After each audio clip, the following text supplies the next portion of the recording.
அடிக்களமே உமதடிமை நானே, ஆர்ப்பரிப்பேனே அகமகிழ்ந்தே.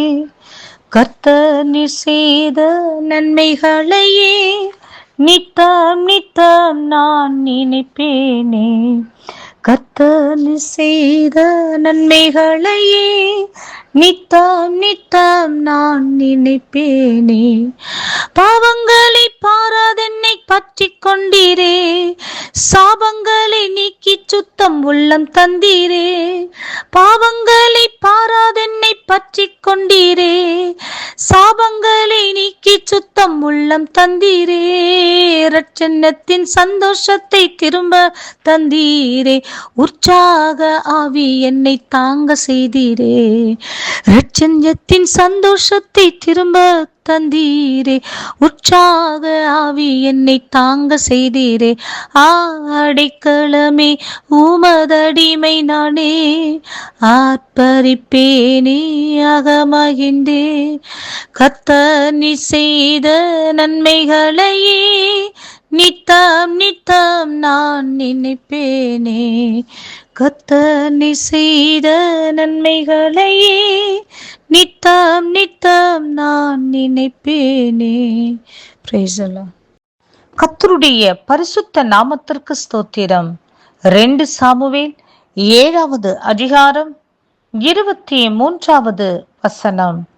உம்முடைய ஜனமாகிய இஸ்ரவேலுக்கு நிகரான ஜனமும் உண்டோ?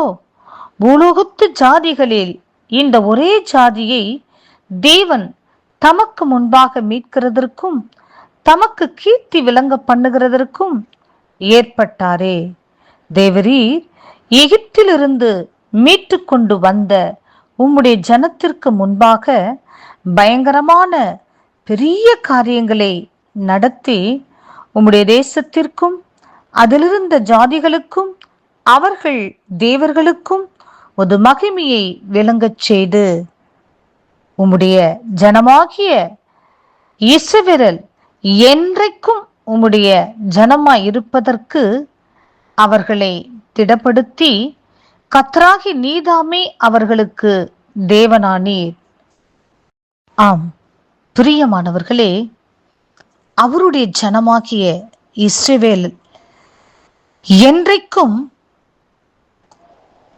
அவருக்கு பிள்ளைகளாக இருக்கும்படி அவருடைய ஜனமாய் இருக்கும்படி அவர்களை எல்லா சூழ்நிலைகளிலும் அவர்களை பலப்படுத்தி திடப்படுத்தி கர்த்தராகிய தேவன் ஒருவரே அவர்களை வழிநடத்தி கொண்டு வருகிறார் என்று சொல்லி அவர்கள் மத்தியில் தேவன் பயங்கரமான பெரிய காரியங்களை கர்த்தர் நடத்தி காண்பித்து கர்த்தர் தம்முடைய நாமத்தை மகிமைப்படுத்தினார். பிரியமானவர்களே,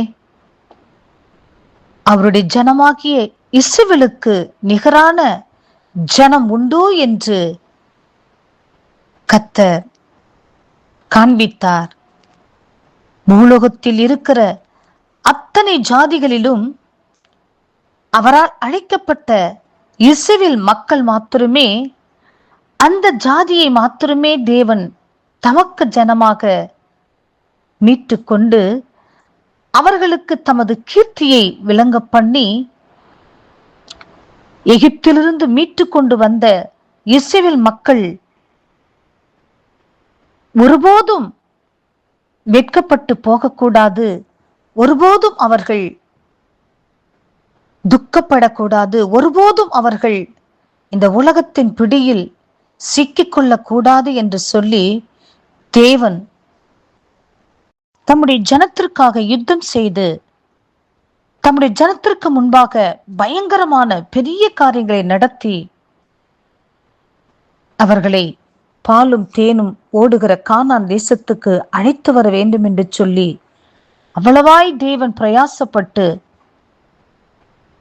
கர்த்தர் தம்முடைய பிள்ளைகளை நடத்தினது போல இந்த நாட்களில் கர்த்தர் நம்மையும் அவர் இந்த உலகத்தின் சத்துருக்களின் பிடிகளில் நாம் சிக்கிக் கொள்ளாதபடிக்கு நாம் பரலோக ராஜ்யத்திற்கு பங்காளிகளாக மாறும்படி பரம சீயோனாகிய பாலும் தேனும் ஓடுகிற கானான் தேசத்தை நாம் சுதந்திரிக்கும்படி கர்த்தர் நமக்கு உதவி செய்வார் என்று சொல்லி விசுவாசியுங்கள். பரலோக ராஜ்யத்திற்கு பங்காளிகளாக மாறுங்கள். கர்த்தர் இந்த வார்த்தையை ஆசீர்வதிப்பாராக. ஆமேன்.